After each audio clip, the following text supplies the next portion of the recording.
ഈ വീഡിയോയിൽ നമ്മൾ physics chapter 5 electrical energy consumption and കൺസർവേഷൻ്റെ പാർട്ട് 5 വീഡിയോ ആണ് പഠിക്കാൻ പോകുന്നത്. ഇതിൽ ആദ്യത്തെ വാട്ട് അവർ മീറ്റർ എന്നാൽ നമുക്ക് പഠിക്കാം. The quantity of electric energy consumed in houses can be measured directly by a watt hour meter connected to our household electric circuit. നമ്മുടെ വീടുകളിൽ നമ്മൾ ഉപയോഗിക്കുന്ന ഇലക്ട്രിസിറ്റി നമുക്ക് നേരിട്ട് അളക്കാൻ, അത് എത്രയാണ് നേരിട്ട് അളക്കാൻ ഉപയോഗിക്കുന്ന ഒരു ഡിവൈസാണ് വാട്ട് അവർ മീറ്റർ എന്ന് പറഞ്ഞത്. ഇത് കണക്ട് ചെയ്തിരിക്കുന്നത് നമ്മുടെ ഗൃഹവൈദ്യുത സർക്യൂട്ടിലാണ്, അതായത് ഹൗസ് ഹോൾഡ് ഇലക്ട്രിക് സർക്യൂട്ടിലാണ് ഈ ഒരു വാട്ട് അവർ മീറ്റർ കണക്ട് ചെയ്തിരിക്കുന്നത്. അപ്പോൾ മെയിൻ ആയിട്ടുള്ള കാര്യം എന്ന് പറഞ്ഞത് the quantity of electric energy consumed in houses can be measured directly by a which device എന്ന് പരീക്ഷിച്ച് ചോദിച്ചു കഴിഞ്ഞാൽ അത് വാട്ട് അവർ മീറ്റർ ആണ്. അത് കണക്ട് ചെയ്തിരിക്കുന്നത് ഹൗസ് ഹോൾഡ് ഇലക്ട്രിക് സർക്യൂട്ടിലാണ് കണക്ട് ചെയ്തിരിക്കുന്നത്. അതുപോലെ തന്നെ ഇതിൽ ഇലക്ട്രിക്കൽ എനർജി മെഷർ ചെയ്യുന്നത് കിലോ വാട്ട് അവർ എന്ന് പറഞ്ഞ യൂണിറ്റിലായിരിക്കും. ഇമ്പോർട്ടൻ്റ് ആണ് കേട്ടോ. ഈ ഒരു ഡിവൈസിൽ ഇലക്ട്രിക്കൽ എനർജി അളക്കുന്ന യൂണിറ്റ് ഏതാണെന്ന് ചോദിച്ചു കഴിഞ്ഞാൽ കിലോ വാട്ട് അവർ ആണ്. അതുപോലെ തന്നെ അടുത്തൊരു പോയിന്റ് ആണ് commercial unit of electric energy. വൈദ്യുതിയുടെ വ്യവസായിക യൂണിറ്റ് ഏതാണെന്ന് ചോദിച്ചാലും കിലോ വാട്ട് അവർ തന്നെയാണ്. അപ്പോൾ ഇത്രയും കാര്യങ്ങൾ നന്നായിട്ട് പഠിക്കുക. ഈ ഒരു കിലോ വാട്ട് അവർ എന്ന് പറഞ്ഞതും ഒരു യൂണിറ്റ് എന്ന് പറഞ്ഞതും ഈക്വൽ ആണ്. ഒന്നുകൂടിയും പറയാം, ഒരു കിലോ വാട്ട് അവർ എന്ന് പറഞ്ഞതും ഒരു യൂണിറ്റ് എന്ന് പറഞ്ഞതും ഈക്വൽ ആണ്. സാധാരണ നമ്മൾ പവർ എക്സ്പ്രസ് ചെയ്യുന്നത് വാട്ടിലാണ് അല്ലെ. പവറിന്റെ യൂണിറ്റ് നമ്മൾ എപ്പോഴും വാട്ടിലാണ് എക്സ്പ്രസ് ചെയ്യുന്നത്. ടൈം ആണെങ്കിൽ എന്തിലാണ്? സെക്കൻഡിലാണ്. എനർജി ആണെങ്കിൽ ജൂളിലാണ്. അങ്ങനെയെങ്കിൽ നോക്കിയേ, 9 വാട്ട് ബൾബ് കൺസ്യൂം ചെയ്യുന്ന എനർജിയുടെ ഒരു കാര്യം കണ്ടുപിടിക്കാനാണ് പറഞ്ഞേക്കുന്നത്. ഈ 9 വാട്ട് ബൾബ് ഒരു ദിവസം 1 മണിക്കൂർ വെച്ചിട്ട് 30 ദിവസം വർക്ക് ചെയ്തു. അപ്പോൾ അവിടെ ആ ഒരു 9 വാട്ട് ബൾബ് കൺസ്യൂം ചെയ്യുന്ന ഇലക്ട്രിക്കൽ എനർജി എത്രയാണെന്നാണ് കണ്ടുപിടിക്കാൻ പോകുന്നത്. അപ്പോൾ സാധാരണ E = P × T എന്ന് പറഞ്ഞ ഫോർമുല. P എന്ന് പറഞ്ഞത് 9 വാട്ട്, പവർ 9 വാട്ട് ആണ്, ഇൻറ്റു ടൈം എന്ന് പറഞ്ഞത് 30 ആണ് അല്ലെ. 30 ദിവസത്തേക്ക് 1 അവർ വെച്ചിട്ട് നമ്മൾ സാധാരണ ടൈം മിനിറ്റിൽ തന്നെങ്കിൽ നമ്മൾ അതിനെ സെക്കൻഡ്സ് ആക്കി മാറ്റണമെന്ന് നമ്മൾ മുമ്പത്തെ പ്രോബ്ലംസിലൊക്കെ പറഞ്ഞിട്ടുണ്ട്. അപ്പോൾ മിനിറ്റിനെ സെക്കൻഡ് ആക്കി മാറ്റാൻ നമ്മൾ ഇൻറ്റു 60 ചെയ്യുക. പക്ഷെ ഇവിടെ തന്നിരിക്കുന്നത് അവറാണ്. അവറിനെ സെക്കൻഡ് ആക്കി മാറ്റാൻ 2 പ്രാവശ്യം 60 കൊണ്ട് ഇൻറ്റു ചെയ്യുക. അപ്പോൾ 2 പ്രാവശ്യം 60 × 60 ചെയ്യുമ്പോഴാണ് 3600 സെക്കൻഡ് എന്ന് കിട്ടുന്നത്. അത് 30 ദിവസം എന്ന് പറയുമ്പോൾ 3600 × 30. അപ്പോൾ ഇത്രയും കാര്യങ്ങൾ ഇൻറ്റു ചെയ്യുമ്പോൾ 9,72,000 ജൂൾ എന്ന് പറഞ്ഞ ഒരു ആൻസറാണ് കിട്ടുക. അത് ഇപ്പോൾ ഒരു വീട്ടിൽ ഒരു ബൾബ് ഓപ്പറേറ്റ് ചെയ്യുമ്പോൾ അത് വലിച്ചെടുക്കുന്ന അല്ലെങ്കിൽ അത് കൺസ്യൂം ചെയ്യുന്ന ഇലക്ട്രിക്കൽ എനർജിയാണ് 9,72,000 ജൂൾ എന്ന് പറയുന്നത്. അപ്പോൾ ഒരു വീട്ടിലെ എല്ലാ ഉപകരണങ്ങളും ഇതേപോലെ കാൽക്കുലേറ്റ് ചെയ്ത് കഴിഞ്ഞാൽ വലിയൊരു സംഖ്യ നമുക്ക് കിട്ടാം. ഇത് അവോയ്ഡ് ചെയ്യാൻ വേണ്ടിയിട്ട് നമ്മൾ കിലോ വാട്ട് അവറിലാണ് എനർജി കാൽക്കുലേറ്റ് ചെയ്യുന്നത്. സാധാരണ നമ്മൾ എനർജി കാൽക്കുലേറ്റ് ചെയ്തിരുന്നത് ജൂളിലാണ്. പക്ഷെ ഈ ഒരു ഇത്രയും വലിയൊരു എമൗണ്ട് കിട്ടുമ്പോൾ അത് ഭയങ്കര കാൽക്കുലേറ്റ് ചെയ്യാനൊക്കെ വളരെ ബുദ്ധിമുട്ടായതുകൊണ്ട് നമ്മൾ പിന്നീട് ഒരു എനർജിയുടെ യൂണിറ്റ് കിലോ വാട്ട് അവറിലേക്ക് മാറ്റി. പവർ എന്ന് പറഞ്ഞത് ആദ്യം വാട്ടിലായിരുന്നു, ഇപ്പോൾ നമ്മൾ എടുക്കുന്ന പവറിന്റെ യൂണിറ്റ് എന്ന് പറഞ്ഞത് കിലോ വാട്ടാണ്. ടൈം നമ്മൾ അവറിലാണ് കാൽക്കുലേറ്റ് ചെയ്യുക. മുമ്പൊക്കെ നമ്മൾ സെക്കൻഡ്സിലാണ് കാൽക്കുലേറ്റ് ചെയ്തിരുന്നത്. അതുകൊണ്ട് ഇത്രയും വലിയ ഒരു എമൗണ്ട് നമുക്ക് കിട്ടുന്നത്. ഈ ഒരു വാട്ട് അവർ മീറ്ററിൽ നമ്മൾ എനർജി കാൽക്കുലേറ്റ് ചെയ്യുന്നത് കിലോ വാട്ട് അവറിലാണ്, പവർ കാൽക്കുലേറ്റ് ചെയ്യുന്നത് കിലോ വാട്ടിലാണ്, ടൈം അളക്കുന്നത് അവറിലാണ്. ഈ 3 കാര്യങ്ങളും ഇമ്പോർട്ടൻ്റ് ആണ് കേട്ടോ. ഈ ഡിവൈസിൽ ചിലപ്പോൾ എനർജിയുടെ യൂണിറ്റ് എന്നാണ് ചോദിക്കും. നമ്മൾ ഇലക്ട്രിക്കൽ എനർജി അളക്കുന്ന യൂണിറ്റ് കിലോ വാട്ട് അവർ ആണ്. പവർ എന്തിനാണ് അളക്കുക? കിലോ വാട്ടിലാണ്. ടൈം എന്തിലാണ്? അവറിലാണ്. ഇപ്പൊ പവർ തന്നിട്ട് നമ്മൾ വാട്ടെന്ന് എഴുതി വെച്ച ആൻസർ തെറ്റാണ്. അപ്പൊ ഈ ഒരു ഡിവൈസ് വാട്ട് അവർ മീറ്ററിൽ എന്തൊക്കെ കാര്യങ്ങൾ എന്തിനാണ് അളക്കുക എന്ന് പഠിച്ചിരിക്കും. ഇനി ഇവിടെ ഒരു ക്വസ്റ്റ്യൻ നോക്കിയേ. Calculate the energy consumed by a 1 kilowatt power appliance in 1 hour. ഇവിടെ കാൽക്കുലേറ്റ് ദ എനർജി എന്ന് പറഞ്ഞത് ഇലക്ട്രിക്കൽ എനർജിയാണ്. അതിന്റെ പവർ തന്നിട്ടുണ്ട്, 1 കിലോ വാട്ട് തന്നിട്ടുണ്ട്. എത്ര ടൈം അത് വർക്ക് ചെയ്തു? 1 അവർ വർക്ക് ചെയ്യുമ്പോൾ ഇത്ര പവർ ഉള്ള ഒരു അപ്ലയൻസിൽ അത് കൺസ്യൂം ചെയ്യുന്ന ഇലക്ട്രിക്കൽ എനർജി കണ്ടുപിടിക്കാനാണ് പറഞ്ഞേക്കുന്നത്. So E is equal to P into T. കണ്ട, ഇങ്ങനത്തെ കാര്യങ്ങൾ വരുമ്പോൾ നമ്മൾ എന്ത് പറഞ്ഞിട്ട് എന്തിൽ ചെയ്യുന്ന പറഞ്ഞ എനർജി കിലോ വാട്ട് അവറിലാണ് അളക്കുന്നത്, പവർ എന്ന് പറയുന്നത് കിലോ വാട്ടിലാണ്, അതുപോലെ ടൈം എന്ന് പറയുന്നത് അവറിലാണ്. So E is equal to P into T എന്ന് പറഞ്ഞ ഫോമുലയിൽ 1 kilowatt into 1 hour is equal to 1 kilowatt hour എന്ന ആൻസർ കിട്ടി. എനർജിയുടെ യൂണിറ്റ് എന്ന് പറഞ്ഞത് കിലോ വാട്ട് അവർ ആണ്. നേരത്തെ നമ്മൾ പറഞ്ഞിട്ടുണ്ടായിരുന്നു 1 കിലോ വാട്ട് അവർ എന്ന് പറഞ്ഞത് തന്നെയാണ് ഒരു യൂണിറ്റ് എന്ന് പറഞ്ഞത്. അപ്പോൾ ഒരു അപ്ലയൻസ് 1 കിലോ വാട്ട് പവർ, അല്ലെങ്കിൽ 1 കിലോ വാട്ടിന് നമുക്ക് 1000 വാട്ട് എന്നും കൂടി എഴുതാം. അതിവിടെ വരുന്നുണ്ട്, കണ്ട, 1 കിലോ വാട്ട് എന്ന് പറഞ്ഞത് 1000 വാട്ടാണ്. അപ്പോൾ 1 കിലോ വാട്ട് അല്ലെങ്കിൽ 1000 വാട്ട് പവർ ഉള്ള ഒരു അപ്ലയൻസ് 1 അവർ വർക്ക് ചെയ്യുമ്പോൾ അത് എത്രമാത്രം എനർജി കൺസ്യൂം ചെയ്യണമെന്ന് ഉള്ള ആ ഒരു കണക്കിനെയാണ് കിലോ വാട്ട് അവർ അഥവാ 1 യൂണിറ്റ് ഓഫ് ഇലക്ട്രിക് എനർജി എന്ന് പറയുന്നത്. ഈ ഒരു സ്റ്റേറ്റ്മെന്റ് പഠിച്ചിരിക്കണം. ഇനി 1000 വാട്ട് എന്ന് പറഞ്ഞത് 1 കിലോ വാട്ട് എത്ര വാട്ട് എന്ന് പരീക്ഷയ്ക്ക് ചോദിക്കും. 1 കിലോ വാട്ട് എന്ന് പറഞ്ഞത് 1000 വാട്ടാണ്. അപ്പൊ നമ്മൾ ഇത്രയും നേരം പവർ എന്ന് പറയുന്നത് കിലോ വാട്ടിൽ എക്സ്പ്രസ് ചെയ്തു, എനർജി എന്ന് പറയുന്നത് കിലോ വാട്ട് അവറിൽ എക്സ്പ്രസ് ചെയ്തു, ടൈം അവറിൽ എക്സ്പ്രസ് ചെയ്തു. ഇനി നമ്മൾ സാധാരണ പോലെ മുമ്പ് നമ്മൾ എന്താ ചെയ്തേക്കണ, എനർജി ജൂളില്, പവർ വാട്ടില്, ടൈം സെക്കൻഡിൽ. അപ്പം നമ്മൾ ഈ ഒരു സംഭവത്തെ ഇതിലൊന്ന് നമ്മൾ എക്സ്പ്രസ് ചെയ്ത് കൊടുക്കണം. അപ്പോൾ എനർജി എന്ന് പറഞ്ഞത് heat is equal to P into T. Energy എന്ന് പറഞ്ഞ ഇലക്ട്രിക്കൽ എനർജി എന്ന് പറഞ്ഞത് അവിടെ ഹീറ്റ് എനർജി തന്നെയാണ്. So electrical energy is equal to heat energy is equal to power into time. ഇവിടെ പവർ എന്ന് പറഞ്ഞത് 1000 വാട്ടാണ്, ടൈം എന്ന് പറഞ്ഞത് 1 അവറാണ്. അപ്പോൾ ഈ ഒരു അവറിനെ ഇവിടെ 1000 വാട്ട് ആക്കിയത് കൊണ്ട് വാട്ട്, സെക്കൻഡ്, ജൂൾ അങ്ങനെ തന്നെ നിലനിൽക്കുള്ളൂ. അപ്പോൾ പി എന്ന് പറയുന്നത് 1000 വാട്ട് ആയതുകൊണ്ട് ടൈം 1 അവറിനെ നമ്മൾ സെക്കൻഡ്സിലോട്ട് മാറ്റാൻ 60 × 60 ചെയ്യാൻ നമ്മൾ മുമ്പ് പറഞ്ഞിട്ടുണ്ടായിരുന്നു. സോ എച്ച് എന്ന് പറഞ്ഞത് 1000 × 60 × 60, അതായത് 36 ലാക്ക് ജൂൾ അഥവാ 3.6 × 10⁶ ജൂൾ എന്ന് ആൻസർ കിട്ടും. അടുത്തൊരു ക്വസ്റ്റ്യൻ നിങ്ങൾ ശ്രദ്ധിച്ചേ. How much heat energy will be produced when a heating appliance of 60 watt operate for 1 hour. ഇവിടെ 60 വാട്ട് ഉള്ള ഒരു അപ്ലയൻസ് 1 മണിക്കൂർ വർക്ക് ചെയ്ത് കഴിഞ്ഞാൽ അല്ലെങ്കിൽ ഓപ്പറേറ്റ് ചെയ്ത് കഴിഞ്ഞാൽ അവിടെ ഉണ്ടാകുന്ന ഹീറ്റ് എനർജി കണ്ടുപിടിക്കാനാണ് പറഞ്ഞേക്കുന്നത്. അപ്പം നമുക്ക് ആ ഹീറ്റിംഗ് അപ്ലയൻസിന്റെ പവർ തന്നേക്കുന്നത് ഏതിലാണ്? വാട്ടിലാണ്. അപ്പോൾ വാട്ട്, സെക്കൻഡ്, ജൂൾ, ഈ ഒരു കാര്യത്തിൽ വേണം നമ്മൾ എഴുതാൻ. അപ്പോൾ H is equal to P into T. Power എന്ന് പറഞ്ഞത് 60 വാട്ടാണ്. അപ്പോൾ 1 അവർ ആയതുകൊണ്ട് തന്നെ അവറിനെ സെക്കൻഡ്സിലോട്ട് മാറ്റിയിട്ട് വേണം ചെയ്യാൻ.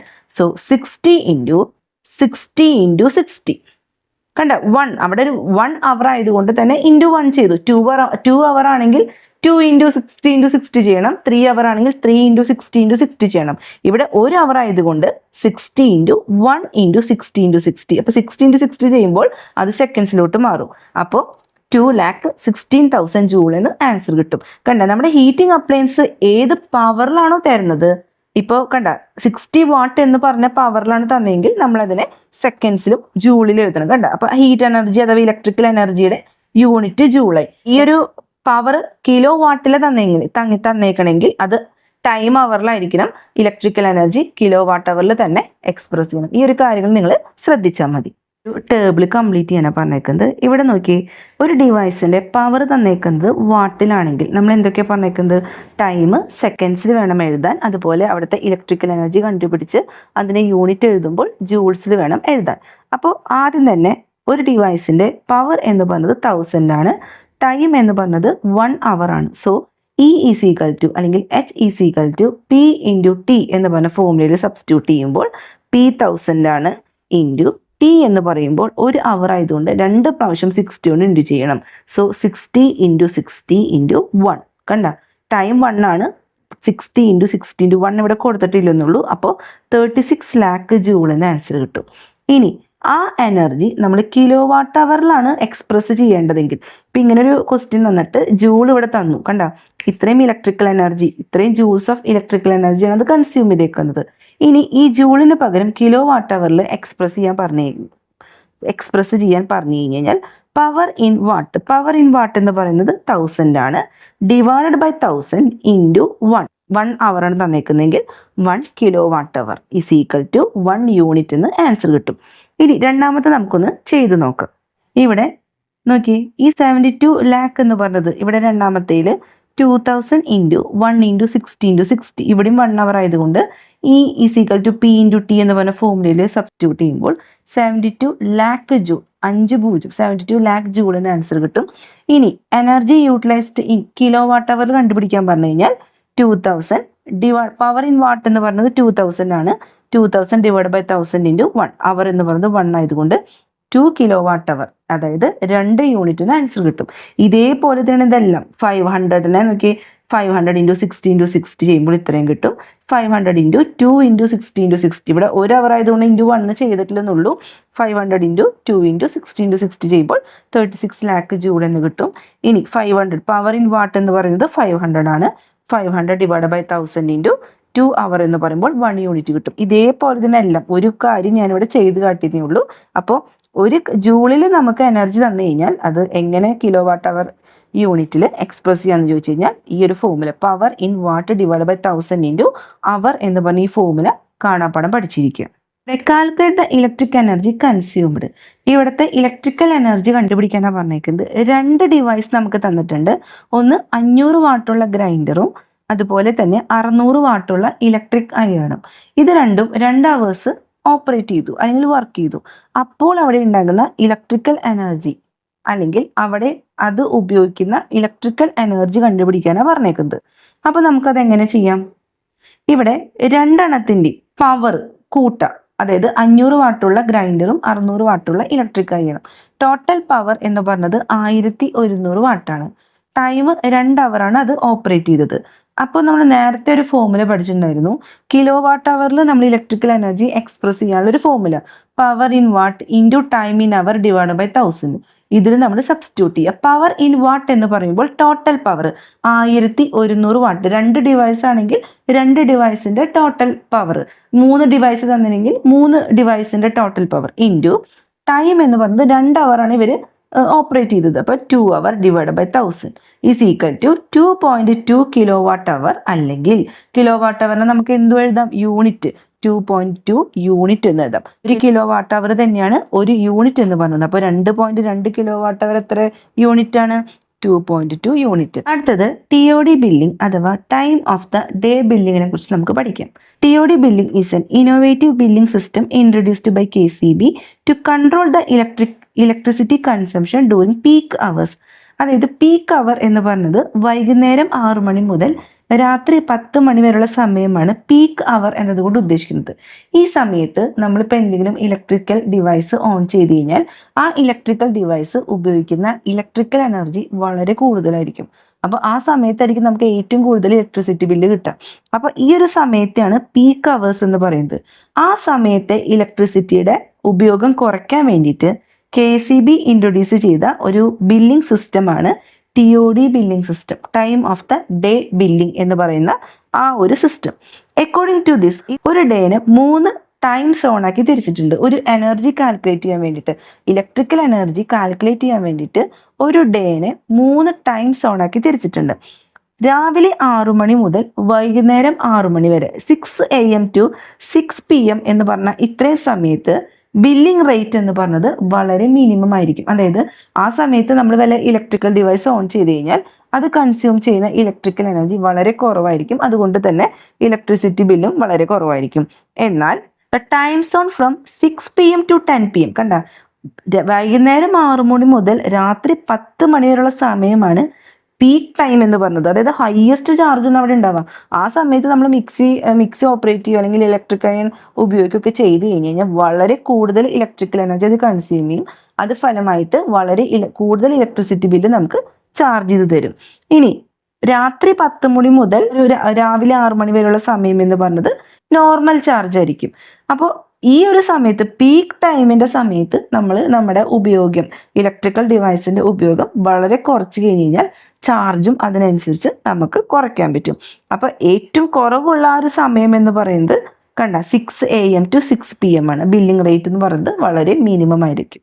പീക്ക് ടൈം ഉണ്ട്, അതേപോലെ നോർമൽ ടൈമുണ്ട്. നോർമൽ ടൈം എന്ന് പറയുന്നത് രാത്രി 10 മണി മുതൽ രാവിലെ 6 മണി വരെയുള്ള സമയമാണ് നോർമൽ ചാർജ് എന്ന് പറയുന്നത്. അപ്പോൾ ഈ ഒരു കാര്യങ്ങൾ നന്നായിട്ട് പഠിച്ചിരിക്കും. ഇനി എനർജി സ്റ്റാർ റേറ്റിങ്ങിനെ കുറിച്ചിട്ടാണ് നമ്മൾ പഠിക്കുന്നത്. എനർജി സ്റ്റാർ റേറ്റിംഗ് എന്ന് പറയുമ്പോൾ 1 മുതൽ 5 സ്റ്റാർ വരെയാണ് ആ ഒരു റേറ്റിംഗ് റേഞ്ച് എന്ന് പറയുന്നത്. നമ്മൾ നമ്മുടെ ഫ്രിഡ്ജിലൊക്കെ നോക്കിക്കഴിഞ്ഞാൽ 5 സ്റ്റാർ ഇങ്ങനെ ഇട്ടിട്ടുണ്ടാവും. അതിൽ 3 ചിലപ്പോൾ എന്താ പറയുക ഷെയ്ഡ് ചെയ്തിട്ടുണ്ടാവും, അല്ലെങ്കിൽ 5 ഷെയ്ഡ് ചെയ്തിട്ടുണ്ടാവും. അങ്ങനത്തെ വ്യത്യാസങ്ങൾ നമുക്ക് കാണാം. അപ്പോൾ 1 മുതൽ 5 സ്റ്റാർ വരെയാണ് നമ്മൾ കാണാം. ഇതിൽ 5 സ്റ്റാർ റെപ്രസെന്റ് ചെയ്യുന്നത് ഹൈ എനർജി എഫിഷ്യൻസിനെയാണ്. അപ്പോൾ പരീക്ഷയ്ക്ക് ചോദിക്കും 5 star represent highest energy efficiency or lowest energy efficiency. 5 star എന്തിനെ റെപ്രസെന്റ് ചെയ്യുന്നത്? Highest energy efficiency. എന്താണ് ഹയസ്റ്റ് എനർജി എഫിഷ്യൻസി? അതായത് ഈ 5 സ്റ്റാറുള്ള ഡിവൈസ് വളരെ കുറവ് ഇലക്ട്രിസിറ്റി മാത്രമേ അതിൻ്റെ ആവശ്യത്തിന് അല്ലെങ്കിൽ അത് ഓപ്പറേറ്റ് ചെയ്യാൻ വേണ്ടിയിട്ട് എടുക്കുള്ളൂ. അതുകൊണ്ട് തന്നെ ആ ഒരു ഡിവൈസിൽ നമുക്ക് വരുന്ന ഇലക്ട്രിസിറ്റി ബില്ലിലും എല്ലാത്തിലും അത് കുറവാ കാണിക്കുള്ളൂ. അപ്പോൾ പരീക്ഷയ്ക്ക് ചിലപ്പോൾ 2 സ്റ്റാറുള്ള ഒരു ഇലക്ട്രിക്കൽ ഡിവൈസ് തരും, 3 സ്റ്റാറുള്ള ഇലക്ട്രിക്കൽ ഡിവൈസ് തരും. സാധാരണ ഇതിൽ 5 സ്റ്റാർ ഉണ്ട്, അതിൽ 2 ഷെയ്ഡ് ചെയ്തിട്ട് തരും, അടുത്തൊരു ഫിഗറിൽ 3 ഷെയ്ഡ് ചെയ്തിട്ട് തരും. എന്നിട്ട് ചോദിക്കും ഈ 2 ഡിവൈസിൽ ഏതിനാണ് എഫിഷ്യൻസി കൂടുതൽ, അല്ലെങ്കിൽ ഹയസ്റ്റ് എഫിഷ്യൻസി ഉള്ള ഡിവൈസ് ഏതാണ്? ഏതിനാണോ ഏറ്റവും കൂടുതൽ സ്റ്റാർ ഷെയ്ഡ് ചെയ്തിരിക്കുന്നത് അതിനായിരിക്കും എഫിഷ്യൻസി കൂടുതൽ. അതിൽ ഇലക്ട്രിക്കൽ കൺസംഷൻ, അതായത് ഇലക്ട്രിസിറ്റിയുടെ ഉപയോഗം ആ ഒരു ഡിവൈസിൽ വളരെ കുറവേ നടക്കുന്നുള്ളൂ. അതുകൊണ്ട് തന്നെ ഇലക്ട്രിസിറ്റി ബില്ലും വളരെ കുറവായിരിക്കും. ഇനി the energy consumption of higher star rated, കണ്ട ഈ ഹയർ സ്റ്റാർ റേറ്റഡ് ആയിട്ടുള്ള അപ്ലയൻസിന്റെ എനർജി കൺസംഷൻ എന്ന് പറയുന്നത്, അതായത് ഇലക്ട്രിസിറ്റിയുടെ ഉപയോഗം എന്ന് പറയുന്നത് വളരെ കുറവായിരിക്കും when compared to similar low star rated appliance. 2 സ്റ്റാറൊക്കെ ഉള്ള ആ ഒരു അപ്ലയൻസിന് കൂടുതൽ ഇലക്ട്രിസിറ്റി ഉപയോഗിക്കേണ്ടി വരും. അപ്പോൾ ഏറ്റവും നല്ലത് ഏറ്റവും കൂടുതൽ 5 സ്റ്റാറുള്ള അപ്ലയൻസ് മേടിക്കുക തന്നെയാണ് ഏറ്റവും നല്ലത്. ഇനി ഗവൺമെന്റ് ഓഫ് ഇന്ത്യയുടെ അണ്ടറിൽ പ്രവർത്തിക്കുന്ന ഒരു agency bureau of energy efficiency എന്ന് പറഞ്ഞ ഈ ഒരു ഏജൻസിയാണ് ഈ ഒരു സ്റ്റാർ വാല്യൂസ് അസൈൻ ചെയ്യുന്നത്. ഇമ്പോർട്ടൻ്റ് ആണ് കേട്ടോ. Which agency under the government of India assigns the star value എന്ന് പറഞ്ഞു കഴിഞ്ഞാൽ BEE, bureau of energy efficiency എന്ന് പറഞ്ഞ ആ ഏജൻസിയാണ് ഈ ഒരു സ്റ്റാർ വാല്യൂസിന് റേറ്റ് ചെയ്യുന്നത്. ഇനി അഡ്വാൻറ്റേജ്, ഹയർ സ്റ്റാർ റേറ്റഡ് ഉള്ള അപ്ലയൻസ് നമ്മൾ ചൂസ് ചെയ്യണതിൻ്റെ അഡ്വാൻറ്റേജ് എന്തൊക്കെയാണ്? നമ്മൾ നേരത്തെ പറഞ്ഞ പോലെ ലോ ഇലക്ട്രിസിറ്റി ബില്ലായിരിക്കും. കണ്ട, ബൈ കൺസ്യൂമിങ് ലെസ് എനർജി, ആ ഒരു ഡിവൈസ് ലെസ് ഇലക്ട്രിസിറ്റി കൺസ്യൂം ചെയ്യുന്നത് കൊണ്ട് അവിടുത്തെ ഇലക്ട്രിസിറ്റി ബില്ല് അല്ലെങ്കിൽ ഇലക്ട്രിസിറ്റി കോസ്റ്റ് നമുക്ക് റെഡ്യൂസ് ചെയ്യാൻ പറ്റും.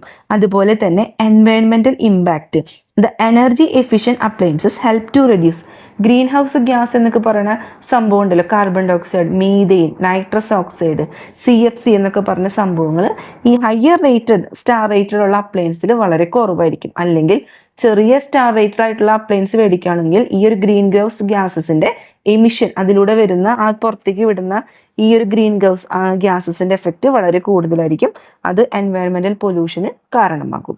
ഇനി government benefit, many government offer rebates, അതായത് ഇവർ അപ്ലയൻസ് മേടിക്കാൻ പോയി അതിന് നികുതി അളവൊക്കെ നമുക്ക് ഗവൺമെന്റ് ഓഫർ ചെയ്യും, അല്ലെങ്കിൽ ഇൻസെന്റീവ്സ് ഓഫർ ചെയ്യും. എന്തിനു വേണ്ടിയിട്ട്? ഹയർ സ്റ്റാർ റേറ്റഡ് പ്രൊഡക്ട്സ് മേടിക്കാൻ വേണ്ടിയിട്ട് ഗവൺമെന്റിന്റെ കുറച്ച് ബെനിഫിറ്റ്സ് നമുക്ക് കിട്ടും. അപ്പൊ ഇത്രയും കാര്യങ്ങളാണ് ഹയർ സ്റ്റാർ റേറ്റഡ് ആയിട്ടുള്ള അപ്ലയൻസ് ഉപയോഗിക്കുന്നതിന്റെ അഡ്വാൻറ്റേജസ്. ഇനി നമ്മുടെ വീടുകളിൽ എനർജി അല്ലെങ്കിൽ ഇലക്ട്രിസിറ്റിയുടെ കൺസംഷൻ അഥവാ ഉപയോഗം കുറയ്ക്കാൻ വേണ്ടിയിട്ട് നമുക്ക് കുറച്ച് സ്റ്റെപ്സ് ഫോളോ ചെയ്യാം. ഒന്ന്, യൂസ് എനർജി എഫിഷ്യൻ്റ് ആയിട്ടുള്ള ഇലക്ട്രിക്കൽ അപ്ലയൻസ്, അതായത് വളരെ കുറവ് മാത്രം ഇലക്ട്രിസിറ്റി ഉപയോഗിക്കുന്ന എഫിഷ്യൻ്റ് ആയിട്ടുള്ള ഇലക്ട്രിക്കൽ അപ്ലയൻസ് യൂസ് ചെയ്യുക. അതുപോലെ തന്നെ നമ്മുടെ ഉപയോഗം കഴിഞ്ഞ് കഴിഞ്ഞാൽ സ്വിച്ചസ് ഒക്കെ ടേൺ ഓഫ് ചെയ്യുക. Use LED tubes and bulb, ട്യൂബും ബൾബൊക്കെ LED തരത്തിലുള്ളത് ഉപയോഗിക്കുക. അതുപോലെ തന്നെ നമ്മുടെ സൈസ് ഓഫ് ദ റൂമിന്റെ സൈസ് അനുസരിച്ചിട്ട് ഫാനിന്റെ സൈസ് ചൂസ് ചെയ്യുക. അതുപോലെ യൂസ് BLDC ഫാൻ. BLDC എന്ന് പറഞ്ഞു കഴിഞ്ഞാൽ ചിലപ്പോൾ ചോദിക്കട്ടോ, full form of BLDC, brushless direct current. അതായത് ഇത്ര ഫാൻ ഉപയോഗിച്ച് കഴിഞ്ഞാൽ നമ്മുടെ സാധാരണ ഫാൻ ഉപയോഗിക്കുന്നതിനേക്കാളും ലെസ് എനർജി കൺസംഷൻ അഥവാ ലെസ് ഇലക്ട്രിസിറ്റിയാണ് ഈ ഒരു ഫാൻ ഉപയോഗിക്കുന്നത്, BLDC ഫാൻ. അപ്പോൾ അത് ഉപയോഗിക്കുക. ഇതൊക്കെയാണ് നമ്മുടെ വീടുകളിൽ എനർജി കൺസംഷൻ അല്ലെങ്കിൽ ഇലക്ട്രിസിറ്റിയുടെ ഉപയോഗം വളരെ കുറവാക്കാൻ നമുക്ക് ഫോളോ ചെയ്യേണ്ട കാര്യങ്ങൾ. അടുത്തൊരു ടോപ്പിക്കാണ് എനർജി ക്രൈസിസ്. ക്രൈസിസ് എന്ന് പറയുമ്പോൾ തന്നെ നമുക്കറിയാം ഇലക്ട്രിസിറ്റിക്ക് നമുക്ക് ആവശ്യത്തിലേറെ ആവശ്യകത അല്ലെങ്കിൽ ഒരു ഡിമാൻഡ് കൂടി നിൽക്കുന്ന ഒരു സമയത്ത് നമുക്ക് ഇലക്ട്രിസിറ്റി ആവശ്യത്തിന് ഉപയോഗിക്കാൻ കിട്ടാത്ത ഒരു അവസ്ഥ തന്നെയാണ് നമ്മൾ എനർജി ക്രൈസിസ് എന്നതുകൊണ്ട് ഉദ്ദേശിക്കുന്നത്. കണ്ട, energy crisis is the increase in demand വളരെ കൂടുതലാണ്, പക്ഷെ ഡിക്രീസ് ഇൻ അവൈലബിലിറ്റി, അത് കിട്ടാനുള്ള ആ ഒരു അവസ്ഥ വളരെ കുറവാണ്, നമുക്കത് ആവശ്യത്തിന് മാത്രം കിട്ടുന്നില്ല. അത്തരം ഒരു കണ്ടീഷൻ നമ്മൾ വിളിക്കുന്ന പേരാണ് എനർജി ക്രൈസിസ്. ഇനി വലിയ തോതിൽ ഇലക്ട്രിസിറ്റി പ്രൊഡ്യൂസ് ചെയ്യുന്നവയാണ് hydro electric power plants, thermal power plants, nuclear power plants etcetera. അപ്പോൾ ചോദിക്കട്ടെ, ഹയർ ഇലക്ട്രിസിറ്റി പ്രൊഡ്യൂസ് ചെയ്യുന്ന കാര്യങ്ങൾ ലാർജ് സ്കെയിലായിട്ട് നമുക്ക് ഇലക്ട്രിസിറ്റി എങ്ങനെ ഉൽപ്പാദിപ്പിക്കാം? ഹൈഡ്രോ ഇലക്ട്രിക് പവർ പ്ലാന്റ്സ് വഴി, തെർമൽ പവർ പ്ലാന്റ്സ് വഴി, ന്യൂക്ലിയർ പവർ പ്ലാന്റ്സ് വഴി. എല്ലാ എനർജി അഥവാ എല്ലാ ഊർജത്തിന്റെയും ഉറവിടം എന്ന് പറയുന്നത് സൂര്യനാണ്. Sun is the basis of all energy on the earth. അപ്പൊ സോളാർ എനർജിയിൽ വർക്ക് ചെയ്യുന്ന കുറച്ച് ഡിവൈസ് ഏതൊക്കെയാണ്? Solar water heater, solar cooker, solar inverters, solar lights, solar pumps. പരീക്ഷ ചോദിക്കട്ടെ, which is the basis of all energy on the earth? List 2 devices that utilise solar energy. Solar energy വെച്ച് work ചെയ്യുന്ന ഡിവൈസസോ അല്ലെങ്കിൽ solar energy utilise ചെയ്യുന്ന 2 ഡിവൈസോ പരീക്ഷയ്ക്ക് എഴുതാൻ പറഞ്ഞു കഴിഞ്ഞാൽ ഇതാണ് ഡിവൈസസ്. ഇവിടെ കൊച്ചി ഇന്റർനാഷണൽ എയർപോർട്ടിന്റെ കാര്യം പറയാണ്. സോളാർ പവർ പ്ലാന്റ്, അവിടെ വെച്ചിരിക്കുന്ന സോളാർ പവർ പ്ലാന്റ് നിങ്ങളിൽ പലരും ഇത് കണ്ടിട്ടുണ്ടാവും. സെന്റൻസ് വളരെ ഇമ്പോർട്ടന്റ് ആണ് കേട്ടോ. Kochi international airport is the world's first airport. ലോകത്തിലെ തന്നെ ആദ്യത്തെ എയർപോർട്ടാണ്. അതിന്റെ എല്ലാ ഓപ്പറേഷനും സോളാർ പവറിലാണ്, സൂര്യനിൽ നിന്നുള്ള എനർജി കൊണ്ടാണ്. അതായത് സോളാർ എനർജിനെ നമ്മുടെ ഇലക്ട്രിക്കൽ എനർജി ആയിട്ട് മാറ്റുന്നത്. അപ്പൊ എൻ്റെ ഓപ്പറേഷൻ നടക്കുന്നത് സോളാർ പവറിലാണ്. അപ്പോൾ അത് ചോദിക്കൂട്ടാ. ഇതിന്റെ ഫലമായിട്ട് 2018 ഇതില് യുണൈറ്റഡ് നേഷന്റെ ഹയസ്റ്റ് എൻവയോൺമെന്റൽ അവാർഡ് 2018 ഈ ഒരു കൊച്ചി ഇന്റർനാഷണൽ എയർപോർട്ടിന് ലഭിച്ചിട്ടുണ്ട്. 2018 യുണൈറ്റഡ് നേഷൻസിന്റെ ഹയസ്റ്റ് എൻവയോൺമെന്റൽ അവാർഡാണ് ഈ കൊച്ചി ഇന്റർനാഷണൽ എയർപോർട്ടിന് ലഭിച്ചിട്ടുള്ളത്. ഇവിടെ സോളാർ എനർജീനെ ഇലക്ട്രിക്കൽ എനർജി ആയിട്ട് മാറ്റുന്നു. അപ്പൊ എയർപോർട്ടിന്റെ എല്ലാ കാര്യങ്ങളും ഈ സോളാർ എനർജീനെ ഇലക്ട്രിക്കൽ എനർജി ആയിട്ട് മാറ്റുന്ന ആ ഒരു കാര്യത്തിൽ കൂടെ എല്ലാ ഓപ്പറേഷനും മെയിൻറ്റെയിൻ ചെയ്യാൻ പറ്റും. ബാക്കി വരുന്ന ഇലക്ട്രിക്കൽ എനർജി എന്തിനു കൊടുക്കും? KSEBിലേക്ക് കൊടുക്കും. ഇതിന്റെ തന്നെ ഓപ്പറേഷന് മതിയാകുന്ന അത്രയും ഇലക്ട്രിസിറ്റി അവിടെ ഉൽപ്പാദിപ്പിക്കുന്നുണ്ട്. അപ്പോൾ അതും കഴിഞ്ഞ് വരുന്ന ഇലക്ട്രിസിറ്റി ആർക്ക് കൊടുക്കും? KSEBിയുടെ പ്രവർത്തനങ്ങൾക്ക് കൊടുക്കും. ഇനി ഇവിടെ നോക്കി, സോളാർ പാനൽസ് ആണ് ഇതിനു വേണ്ടിയിട്ട് ഉപയോഗിക്കുന്നത്. Electricity obtained from such panels can be stored in storage battery. അപ്പോൾ സോളാർ പാനൽസിൽ കൂടെ നമുക്ക് കിട്ടുന്ന ഇലക്ട്രിസിറ്റി എന്ന് പറയുന്നത് ഒന്നെങ്കിൽ ബാറ്ററിയിൽ സ്റ്റോർ ചെയ്യാം, അല്ലെങ്കിൽ ഇത് ഇലക്ട്രിസിറ്റി ഡിസ്ട്രിബ്യൂഷൻ ഏജൻസിയിലേക്ക് കൊടുക്കും. അപ്പോൾ ഇത്രയും കാര്യങ്ങൾ പറയുന്നത് സോളാർ പാനൽസ് വെച്ചിട്ടാണ് നമ്മൾ ഈ ഇലക്ട്രിസിറ്റി ഉൽപ്പാദിപ്പിക്കുന്നത്. സോളാർ എനർജീനെ ഇലക്ട്രിക്കൽ എനർജി ആയിട്ടാണ് അവിടെ കൺവേർട്ട് ചെയ്യുന്നത്. വേൾഡിലെ തന്നെ ആദ്യത്തെ എയർപോർട്ടാണ്, എൻറ്റയർ ഓപ്പറേഷൻ സോളാർ എനർജിയിൽ നടക്കുന്ന ആദ്യത്തെ എയർപോർട്ടാണ് കൊച്ചിൻ ഇന്റർനാഷണൽ എയർപോർട്ട്. 2018 ഹയസ്റ്റ് എൻവയോൺമെന്റൽ അവാർഡ് ആര് കൊടുത്തു? യുണൈറ്റഡ് നേഷൻ കൊടുത്തു ഈ ഒരു എയർപോർട്ടിന്. അടുത്തത് റൂഫ് ടോപ്പ് പവർ പ്രൊജക്റ്റിനെ കുറിച്ചിട്ട് നമ്മൾ പഠിക്കാൻ പോകുന്നത്. ഈ നമ്മൾ കൊച്ചിൻ ഇന്റർനാഷണൽ എയർപോർട്ടിൽ ഈ സോളാർ പാനൽസ് കൺസ്ട്രക്ട് ചെയ്തല്ലോ, അതേപോലെ തന്നെ നമ്മുടെ വീടിന്റെ മുകളിലായിട്ട് റൂഫ് ടോപ്പിൽ ഈ സോളാർ പാനൽസ് കൺസ്ട്രക്ട് ചെയ്യണേന ആ ഒരു പ്രോസസ്സിനെ നമ്മൾ വിളിക്കുന്ന പേരാണ് റൂഫ് ടോപ്പ് പവർ പ്രൊജക്റ്റ്. ഈ KSEBിയും സെൻട്രൽ ഗവൺമെന്റ് ഓഫ് ഇന്ത്യയും കൂടി ചേർന്നിട്ടാണ് ഈ ഒരു സംഭവം വഴിയൊരുക്കിയത്, ഈ ഒരു സംഭവം കൊണ്ടുവന്നത്. അപ്പോൾ ഇതിന്റെ ബെനിഫിറ്റ്സ് എന്തൊക്കെയാണ്? ഈ സോളാർ പാനൽസ് നമ്മുടെ വീടിന് മുകളിൽ ഇൻസ്റ്റാൾ ചെയ്യുന്നതിന്റെ ബെനിഫിറ്റ്സ്, അഡ്വാൻറ്റേജ് എന്തൊക്കെയാണ്? 2 കാര്യങ്ങൾ ഇവിടെ പറഞ്ഞിട്ടുണ്ട്. ഇലക്ട്രിസിറ്റി, നമ്മുടെ വീടിന് ആവശ്യമായ വൈദ്യുതി നമുക്ക് അതിന് തന്നെ ഉൽപ്പാദിപ്പിക്കാം. സോളാർ പാനൽസ് ആകുമ്പോൾ അവിടെ നടക്കുന്ന എനർജി കൺവേർഷൻ എന്ന് പറഞ്ഞത് സോളാർ എനർജീനെ ഇലക്ട്രിക്കൽ എനർജി ആയിട്ട് മാറ്റുന്നു. അതുപോലെ തന്നെ എൻവയോൺമെന്റൽ പൊല്യൂഷൻ കുറയ്ക്കുന്നു. ഇവിടെ സോളാർ പാനൽസ് കൺസ്ട്രക്ട് ചെയ്യുന്ന വഴി നമുക്ക് അറ്റ്മോസ്ഫറിക് പൊല്യൂഷൻ കുറയ്ക്കാം.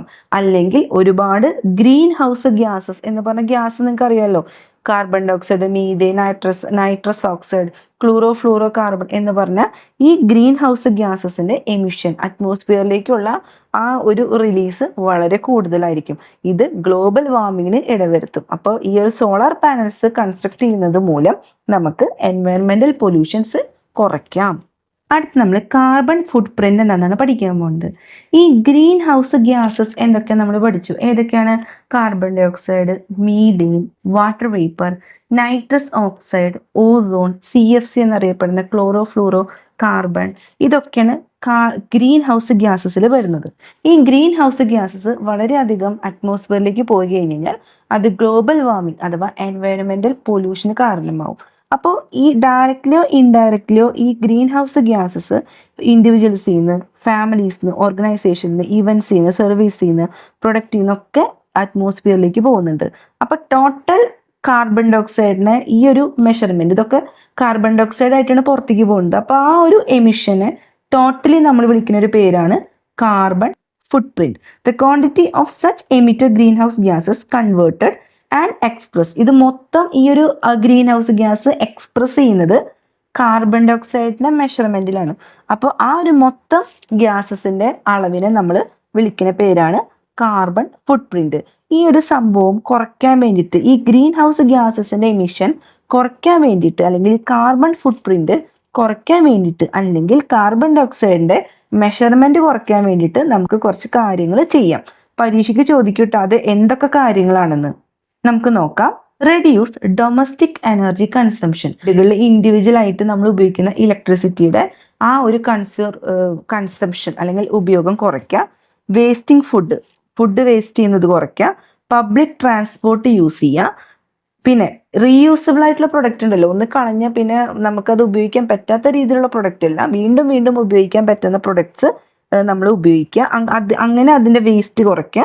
ഈ ഒരു കാർബൺ ഫുട് പ്രിന്റ് എന്ന് പറഞ്ഞ ഈ ഒരു സംഭവത്തെക്കുറിച്ച് ബോധവൽക്കരിക്കുക. എങ്ങനെ നമുക്ക് ഈ ഒരു കാർബൺ ഫുട് പ്രിന്റ് റെഡ്യൂസ് ചെയ്യാമെന്ന് ഉള്ള ആ ഒരു എഡ്യൂക്കേഷൻ സൊസൈറ്റിക്ക് കൊടുക്കുക. അതുപോലെ perform energy consuming activities. Energy waste ആക്കാണ്ട് എനർജി സേവ് ചെയ്യാനുള്ള ആക്ടിവിറ്റീസ് നടത്താം നമ്മൾ. റെഡ്യൂസിങ് അറ്റ്മോസ്ഫിയറിക് പൊല്യൂഷൻ കുറച്ച് എനർജീനെ കൺസേർവ് ചെയ്യുക എന്നുള്ളത് ഓരോരുത്തരുടെയും വ്യക്തിപരമായ ഉത്തരവാദിത്തമാണ്. Energy conservation is equivalent to energy production. എനർജീനെ കൺസേർവ് ചെയ്യുക അല്ലെങ്കിൽ എനർജി സേവ് ചെയ്യുക എന്ന് പറയുന്നത് എനർജീനെ പ്രൊഡ്യൂസ് ചെയ്യുക എന്നതിന് തുല്യമാണ്. എനർജി എന്ന് പറയുന്നത് പ്രഷ്യസ് ആണ്, വേസ്റ്റ് ആക്കാൻ പാടില്ല. Don't waste it. നിങ്ങൾക്ക് വീഡിയോ ഇഷ്ടപ്പെട്ടാൽ ലൈക്ക് ചെയ്യാനും സബ്സ്ക്രൈബ് ചെയ്യാനും മറക്കരുത്. മാക്സിമം നിങ്ങളുടെ ഫ്രണ്ട്സിലേക്കൊക്കെ ഈ വീഡിയോ ഷെയർ ചെയ്യണേ.